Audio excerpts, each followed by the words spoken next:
नमस्कार विद्यार्थी मित्रांनो, स्वागत आहे तुमचं आपल्या या यूट्यूब चॅनलवर। तुम्ही जर या चॅनलवर नवीन असाल तर सबस्क्राईब करायला विसरू नका। आज आपण पाहणार आहोत वर्ग 7वी विषय भूगोल प्रकरण 7वे मृदा।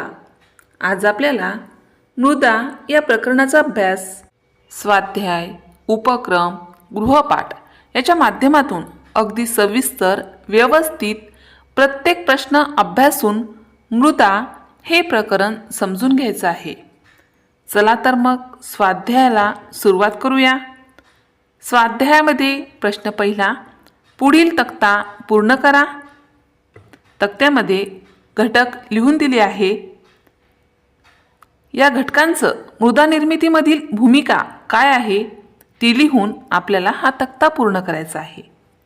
तर घटक यामध्ये घटक दिले आहेत, मूळ खडक, प्रादेशिक हवामान, सेंद्रिय खत, सूक्ष्म जीवाणू। तर यामध्ये मूळ खडक याची मृदा निर्मितीमधील भूमिका बघा। उत्तर, मूळ खडकाचे हवामान व खडकाच्या काठिण्यानुसार विदारण होते, त्यामुळे मूळ खडकाचा भुगा होऊन मृदा तयार होते। दुसरा आहे प्रादेशिक हवामान। प्रादेशिक हवामानाचं मृदा निर्मितीमधील भूमिका। मूळ खडकाची विदारण प्रक्रिया ही प्रदेशाच्या हवामानावर ठरते। एकाच मूळ खडकापासून वेगवेगळ्या प्रकारची मृदा हवामानातील फरकामुळे तयार झालेली पाहायला मिळते। तिसरा आहे सेंद्रिय खत। सेंद्रिय खताची मृदा निर्मितीमधील भूमिका।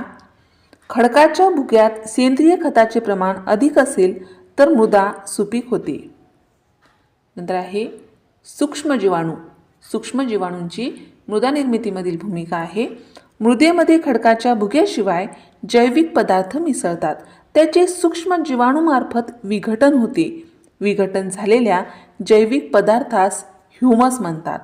ह्यूमसचे प्रमाण मृदेत अधिक असल्यास मृदा सुपीक बनते। अशा प्रकारे प्रश्न पहिल्यामध्ये जो काही तक्ता दिला आहे त्या तक्त्यामधील घटक आहे त्या घटकानुसार त्यांचे महत्त्व, आपण मृदा निर्मितीमध्ये त्यांचे महत्त्व, त्याची भूमिका काय आहे ते अभ्यासलं आहे आणि प्रश्न पहिला पूर्ण केला आहे। आता आहे प्रश्न दुसरा, कशामुळे असे घडते। त्यामध्ये पहिला प्रश्न आहे, सह्याद्रीच्या पश्चिम भागात बेसाल्ट खडकापासून जांभी मृदा तयार होते। उत्तर, सह्याद्रीच्या पश्चिम भागात या मृदेचा विस्तार आढळतो। अति पावसाच्या प्रदेशात खडकांचे झालेले विदारण मोठ्या प्रमाणात वाहून जाते, त्यामुळे मूळ खडक उघडा पडतो। खडकातील लोहाचे वातावरणातील प्राणवायूशी संयोग घडून रासायनिक क्रिया घडते, त्यातून ही मृदा निर्माण होते। अशा प्रकारे सह्याद्रीच्या पश्चिम भागात बेसाल्ट खडकापासून जांभी मृदा तयार होते। दुसरा आहे, मृदेत ह्यूमसचे प्रमाण वाढते। कशामुळे वाढते तर उत्तर, मृदेमध्ये खडकाच्या भुग्याशिवाय जैविक पदार्थ मिसळले जाणे आवश्यक असते। हे जैविक पदार्थ प्रदेशातील वनस्पती व प्राणी यांच्या विघटनातून मृदेत मिसळतात। वनस्पतींची मुळे, पालापाचोळा, प्राण्यांचे मृतावशेष इत्यादी घटक पाण्यामुळे कुजतात, तसेच त्यांचे सूक्ष्म जीवांमार्फत विघटन होते। उदाहरण, गांडूळ, सहस्त्रपात, ते पैसा किडा, वाळवी, गो, मुंग्या इत्यादी अशा विघटित झालेल्या जैविक पदार्थास ह्यूमस असे म्हणतात। अशा प्रकारे मृदेत ह्यूमसचे प्रमाण वाढते। तिसरा प्रश्न आहे, विषुववृत्तीय हवामान प्रदेशात मृदा निर्मितीची प्रक्रिया जलद घडते। उत्तर, विषुववृत्तीय हवामान प्रदेशात जास्त उष्णता व वर्षभर पाऊस असतो। उष्ण व दमट हवामानामुळे झाडपाला कुजतो व हवा रोगट बनते। मृदा निर्मितीसाठी हे अनुकूल असते। जास्त तापमान व जास्त पाऊस असलेल्या प्रदेशात मृदा निर्मितीची प्रक्रिया जलद होत असते, म्हणून विषुववृत्तीय हवामान प्रदेशात सुपीक मृदा निर्मितीची प्रक्रिया जलद घडते। चौथा प्रश्न आहे, मृदेत क्षारतेचे प्रमाण वाढते। उत्तर, जास्त बाष्पीभवन होत असल्याने जमिनीतील क्षार पाण्यात विरघळतात। हे क्षार भूपृष्ठावर आल्यानंतर तसेच बाष्पीभवन होऊन जमिनीवर क्षारांचा थर साचतो. तसेच अतिरिक्त जलसिंचनामुळे जमिनीत क्षार वर येतात व जमीन खारपट बनते. अशा प्रकारे मृदेत क्षारतेचे प्रमाण वाढते.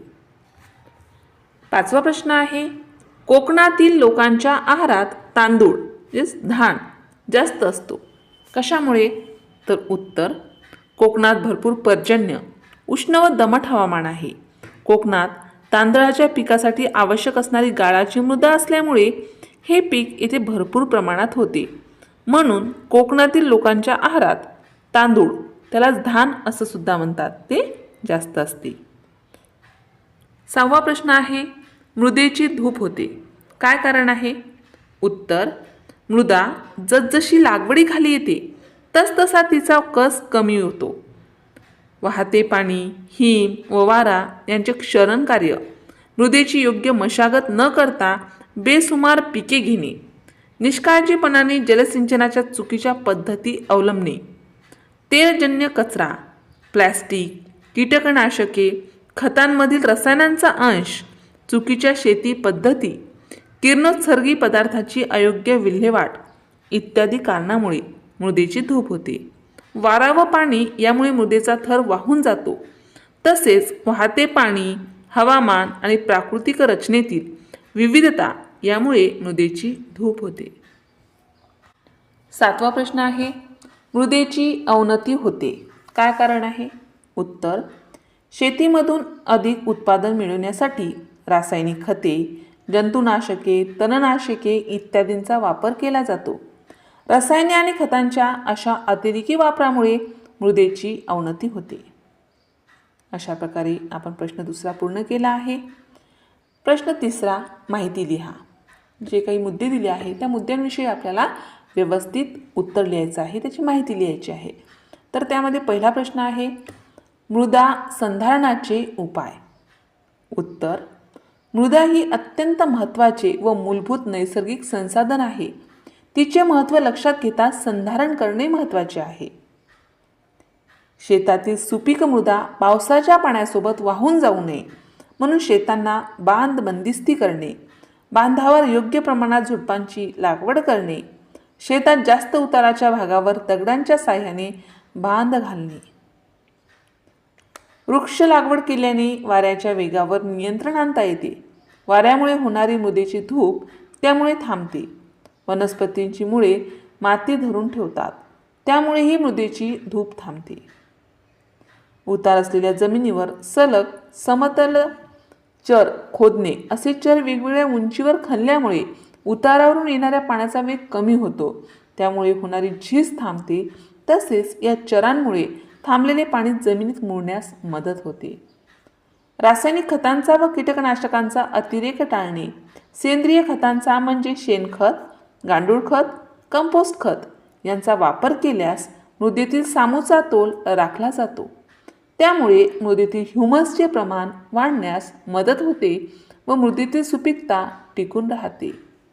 शेतजमीन काही कालावधीसाठी पडीत ठेवणे तसेच आलटून पालटून पीक घेणे महत्त्वाचे असते, जेणेकरून मृदेची सुपीकता टिकून राहील.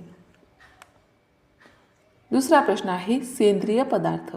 तर सेंद्रिय पदार्थांविषयी आपल्याला माहिती लिहायची आहे. तर उत्तर, शेतातील मातीत पुरेसा सेंद्रिय कर्ब असेल तर ती चांगले उत्पादन देते. रासायनिक खतांचा वापर न करता सेंद्रिय खतांचा वापर करणे अधिक फायद्याचे असते. अमाप उत्पादनाच्या हव्यासापोटी भरमसाठ रासायनिक खते, कीटकनाशके वापरली जाऊ लागली, त्यामुळे जमिनीतील जैवविविधता नष्ट होऊ लागली. जमिनीचा रासायनिक आणि जैविक समतोल बिघडल्याचा तो परिणाम आहे. हा बिघडलेला समतोल परत आणण्यासाठी सेंद्रिय खतांचा वापर करणे गरजेचे आहे. सेंद्रिय खत जमिनीची सुपीकता वाढविण्याबरोबरच जमीन निरोगी बनवण्यास उपयुक्त ठरते. गांडूळ खत, शेणखत ही सेंद्रिय खतेच आहेत. नैसर्गिकरित्या तयार होणारी ही खते आज काळाची गरज बनली आहे. ही खते मृदांना आवश्यक त्या पोषण द्रव्यांचा पुरवठा करतात. मृदेत जसे रासायनिक कार्बनिक पदार्थ असतात तसेच अनेक जीवांचे ते वसतिस्थान असते. अनेक बॅक्टेरिया, प्रोटोझोआ, शेवाळ, बुरशी, गांडुळे आणि अन्य छोटे जीव जमिनीत राहून तिच्यातील कार्बनयुक्त पदार्थाचे खतात रूपांतर करीत असतात. शिवाय जमिनीतील अकार्बनिक पदार्थांना विघटित करून वनस्पतींना उपयुक्त पदार्थ तयार करण्याचे काम ते करीत असतात. जमिनीतील ओलावा टिकवण्याचे आणि खताचे प्रमाण वाढविण्याचे काम गांडुळे करतात. जमिनीतील सारे जीवाणू जमिनीत ह्युमसचे प्रमाण वाढविण्यास मदत करतात. ह्युमसमुळे जमीन हवेशीर, ओलसर व भुसभुशीत राहते. जमिनीची सुपीकता टिकून राहते आणि हे सर्व सेंद्रिय खतांच्या वापरामुळे शक्य होते. तिसरा प्रश्न आहे, विशिष्ट पिके घेण्यासाठी शेतातील मृदा सक्षम आहे का याची माहिती मिळवण्याचे ठिकाण. उत्तर, विशिष्ट पिके घेण्यासाठी शेतातील मृदा सक्षम आहे का हे ठरविण्यासाठी महाराष्ट्रातील कृषी विद्यापीठे, जिल्हा मृदा परीक्षण केंद्रे या ठिकाणी याची माहिती मिळते. जिल्हा मृदा परीक्षण केंद्रात मृदा परीक्षण करून मृदेचे प्रकार, मृदेची सुपीकता, या मृदेत कोणते पीक घेता येते, मृदेतील ह्युमसचे प्रमाण, मृदेतील घटक या सर्वांची माहिती शेतकऱ्यांना दिली जाते. प्रश्न चौथा, वनस्पती जीवनातील मृदेचे महत्त्व. प्रश्न व्यवस्थित जाणून घ्यायचा आहे, समजून घ्यायचा आहे की वनस्पतीच्या जीवनामध्ये, वनस्पतीच्या वाढीसाठी किंवा वनस्पती चांगल्या तयार होण्यासाठी मृदेचे काय महत्त्व असते. तर उत्तर, मृदा हा अत्यंत महत्त्वाचा पण नेहमीच दुर्लक्षित राहिलेला स्रोत आहे. सगळ्यात महत्त्वाची मृदाच आहे पण त्याकडे आपण दुर्लक्ष करतो. या घटकाकडे जगभरातील लोकांचे लक्ष वेधणे तसेच मातीच्या संवर्धनाची असलेली गरज याबाबत जनजागृती करण्यासाठी 5 डिसेंबर हा जागतिक मृदा दिन म्हणून साजरा करण्यात येतो.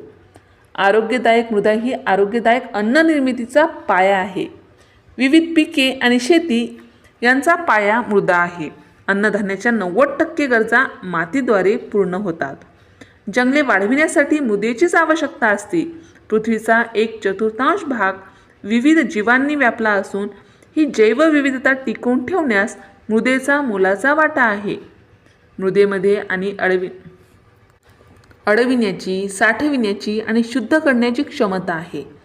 अन्न, वस्त्र व निवारा या आपल्या मूलभूत गरजा मृदेशिवाय पूर्ण होऊ शकत नाहीत.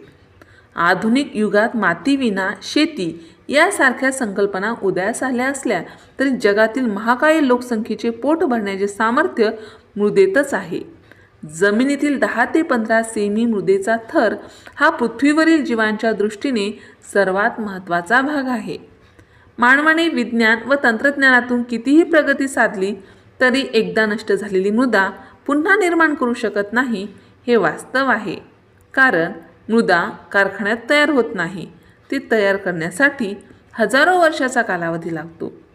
जमीन हा मर्यादित स्वरूपाचा नैसर्गिक स्रोत असल्यामुळे त्याची योग्य जोपासना करून भविष्यातील गरजा पूर्ण करण्यासाठी जमिनीचे आरोग्य सुव्यवस्थित ठेवणे गरजेचे आहे. यासाठी स्थानिक गरजेनुसार योग्य व्यवस्थापन पद्धतीचे अवलंबन करण्याची गरज आहे. अशा प्रकारे आपण प्रश्न 3 माहिती लिहा हा प्रश्न या ठिकाणी पूर्ण केला आहे.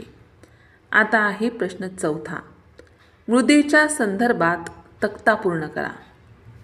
तक्त्यामध्ये क्रिया, परिणाम, सुपीकता वाढते किंवा कमी होते या संबंधित माहिती लिहायची आहे.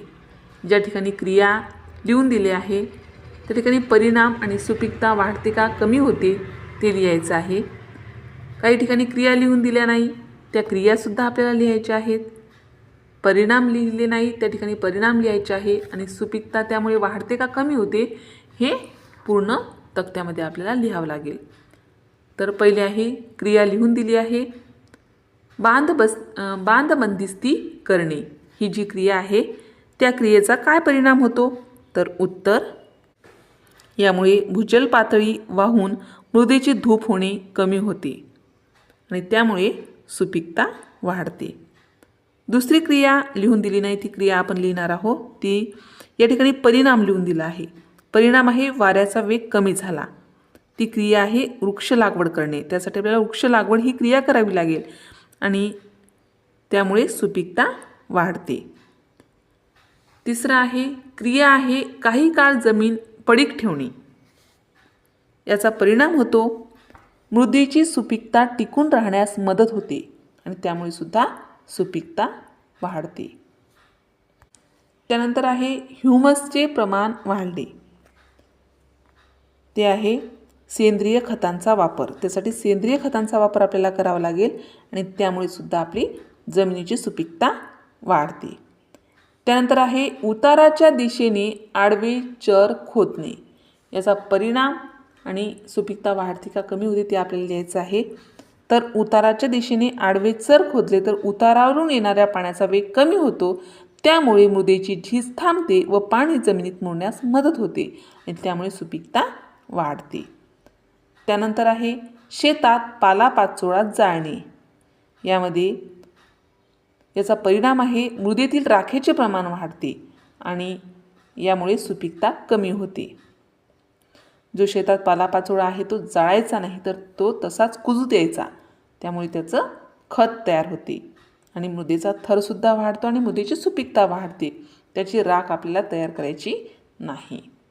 त्यानंतर आहे परिणाम लिहून दिला आहे सूक्ष्मजीवांना पोषक ठरले. त्यासाठी क्रिया आहे जैविक पदार्थ आणि त्यामुळे आहे सुपीकता वाढते. त्यानंतर आहे क्षारतेचे प्रमाण वाढले. क्रिया आहे अतिरिक्त जलसिंचन आणि त्यामुळे सुपीकता कमी होते. जर आपण अतिरिक्त जलसिंचन केलं, जमिनीला खूप जास्त पाणी दिलं, पिकांना खूप पाणी दिलं, तर त्या जमिनीची सुपीकता कमी होत असते. त्यानंतर आहे रासायनिक खतांचा अतिवापर करणे. त्याचा परिणाम होतो मृदेतील सूक्ष्मजीव नाहीसे होऊन ह्युमसचे प्रमाण कमी होते व वनस्पतींना आवश्यक पोषक द्रव्ये मृदेतून मिळण्याशी होते आणि त्यामुळे सुपीकता कमी होते. अशा पद्धतीने आपण मृदेच्या संदर्भात तक्ता पूर्ण केला आहे आणि त्याचबरोबर आपला या ठिकाणी संपूर्ण स्वाध्याय पूर्ण झाला आहे. आता आपण उपक्रमामध्ये दिलेल्या प्रश्नांचा अभ्यास करणार आहोत. उपक्रमामध्ये एकूण 3 प्रश्न दिले आहेत. त्यामध्ये पहिला प्रश्न आहे मृदा परीक्षण केंद्रास भेट द्या व तेथील कामांची माहिती घेऊन नोंद घ्या. उत्तर प्रस्तावना. मृदा परीक्षण केंद्रे हे शेतीसाठी अत्यंत महत्त्वाचे स्थान आहे. येथे जमिनीच्या रासायनिक व भौतिक गुणवत्ता तपासून पिकांसाठी योग्य खत व्यवस्थापनाची शिफारस केली जाते. आमच्या शालेय उपक्रमांतर्गत आम्ही मृदा परीक्षण केंद्राला भेट देऊन तेथील कामांची प्रत्यक्ष माहिती घेतली. भेटीनुसार नोंदी पुढीलप्रमाणे. नमुना स्वीकार, त्याला सॅम्पल कलेक्शन असं म्हणतात. शेतकऱ्याकडून मृदाचे नमुने ठराविक पद्धतीने घेतले जातात. नमुन्यात लेबल व क्रमांक देऊन नोंदवहीत नोंद केली जाते.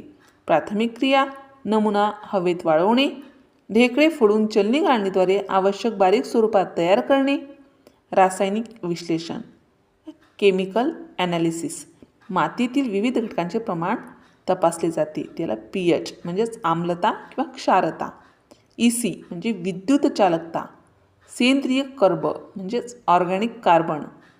नत्र N, स्फुरद P, पालाश K, सूक्ष्म अन्नद्रव्य झिंक, आयर्न, कॉपर, मॅग्नीज इत्यादी. अहवाल तयार करणे. Report generation. संगणक प्रणालीद्वारे मृदा परीक्षण अहवाल तयार केला जातो. निष्कर्षानुसार पिकांच्या वाढीसाठी आवश्यक खतांची शिफारस केली जाते. शेतकऱ्यांना मार्गदर्शन फार्मर गायडन्स. जमिनीचा प्रकार आणि उपलब्धता आणि पिकांची निवड याबाबत सल्ला दिला जातो. योग्य खत व्यवस्थापन, सेंद्रिय शेती तसेच मृदा आरोग्य संवर्धनाबाबत मार्गदर्शन केले जाते. समारोप. या भेटीद्वारे आम्हाला जमिनीच्या गुणवत्तेचे वैज्ञानिक परीक्षण कसे केले जाते याची प्रत्यक्ष माहिती मिळाली. मृदा परीक्षणाचे महत्त्व शेती उत्पादन क्षमता वाढवण्यासाठी किती आवश्यक आहे हे स्पष्ट झाले. निष्कर्ष. मृदा परीक्षण केंद्रे शेतकऱ्यांसाठी अत्यंत उपयुक्त ठरतात. योग्य खत व्यवस्थापन, खर्चात बचत, मृदा सुपीकता जपणे आणि पिकांचे अधिक उत्पादन मिळवणे यासाठी मृदा परीक्षण अनिवार्य आहे.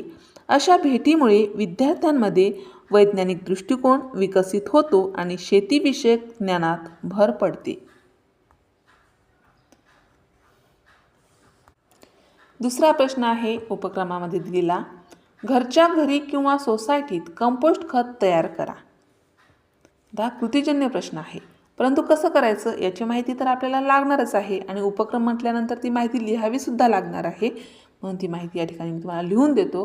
तुम्ही हे कंपोस्ट खत काही प्रमाणात किंवा थोडक्यात तयार करण्याचा प्रयत्न करून नक्की बघा. तर प्रस्तावना: कंपोस्ट खत म्हणजे सेंद्रिय कचऱ्यापासून तयार होणारे नैसर्गिक खत. घरातील ओला कचरा योग्य पद्धतीने विघटन करून पर्यावरणपूरक खत निर्माण करता येते. या उपक्रमाद्वारे आम्ही घरच्या घरी कंपोस्ट तयार करण्याची पद्धत शिकवली. कंपोस्ट खत तयार करण्याची मुद्देसूद पद्धत आहे. साहित्य गोळा करणे: ओला कचरा, भाजी, फळांच्या साली, अन्नाचे अवशेष, कोरडे साहित्य, पाने, कागदाचे तुकडे, झाकण असलेली बादली, डब्बे, थोडी माती. डब्बा तयार करणे: प्लास्टिक किंवा मातीच्या डब्याला खाली लहान छिद्रे करणे, तळाशी थोडी माती किंवा कोरडी पाने टाकणे. कचरा थर लावणे, लेयरिंग: प्रथम ओला कचरा, नंतर कोरडा कचरा, थोडी माती, हे थर आलटून पालटून लावणे. आर्द्रता आणि हवा नियंत्रण: मिश्रण थोडे ओलसर ठेवणे, आठवड्यातून एकदा ढवळून हवा देणे. विघटन प्रक्रिया: साधारण 4 ते 6 आठवड्यात कचरा पूर्णपणे विघटित होऊन काळ्या रंगाचे कंपोस्ट खत तयार होते. वास येऊ नये म्हणून कोरडे साहित्य अधिक घालणे. समारोप: या उपक्रमातून सेंद्रिय कचऱ्याचा पुनर्वापर कसा करावा तसेच पर्यावरण स्वच्छ ठेवताना नैसर्गिक खत कसे मिळते याचे प्रत्यक्ष ज्ञान मिळाले. निष्कर्ष: घरच्या घरी कंपोस्ट खत तयार करणे सोपे, स्वस्त आणि पर्यावरणपूरक आहे. यामुळे कचरा कमी होतो, झाडांसाठी उत्तम खत मिळते आणि शाश्वत जीवनशैलीकडे वाटचाल होते. अशा प्रकारे आपण दुसरा प्रश्न अभ्यासला आहे. आता उपक्रमामध्ये दिलेला तिसरा प्रश्न आहे. आपल्या परिसरात असलेल्या पाणी अडवा आणि पाणी जिरवा प्रकल्पास भेट द्या, माहिती मिळवा व नोंद करा. उत्तर: प्रस्तावना: पाणी अडवा पाणी जिरवा हा जलसंधारणाचा अत्यंत महत्त्वाचा उपक्रम आहे. पावसाचे पाणी जमिनीत मुरवून भूगर्भ जल पातळी वाढवणे हा याचा मुख्य उद्देश. आमच्या परिसरातील अशा प्रकल्पास भेट देऊन तेथील कामे व आवश्यकता यांची माहिती मिळवली. मुद्देसूद माहिती नोंदी: प्रकल्पाचे निरीक्षण: परिसरात पावसाचे पाणी अडवण्यासाठी बांध, गटारे, नाले दुरुस्ती केली जाते. पाणी साठवण्यासाठी छोट्या पाणवठ्या आणि पर्कोलेशन टाक्या तयार केल्या जातात. पाणी अडवण्याच्या पद्धती: कंटूर बेडिंग, उतारावर छोटे बांध, गाळ कुंड, त्याला सिल्ट ट्रॅप तयार करून गाळ वेगळा केला जातो. पाण्याच्या प्रवाहाला आळा घालण्यासाठी दगडी बंधारे, CCT, लूज बुल्डर स्ट्रक्चर. पाणी जिरवण्याची कामे: पाणी हळूहळू जमिनीत मुरवण्यासाठी खोल खड्डे व पर्कोलेशन टाक्या. झाडांची लागवड करून माती धूप रोखणे. जलसाठा वाढल्यामुळे आसपासच्या विहिरींची पातळी उंचावलेली दिसली. प्रकल्पाचे फायदे: भूगर्भजल पातळी वाढते, पिकांना आवश्यक पाणी उपलब्ध होते, दुष्काळ व्यवस्थापन सुधारते, पर्यावरणीय समतोल राखण्यास मदत.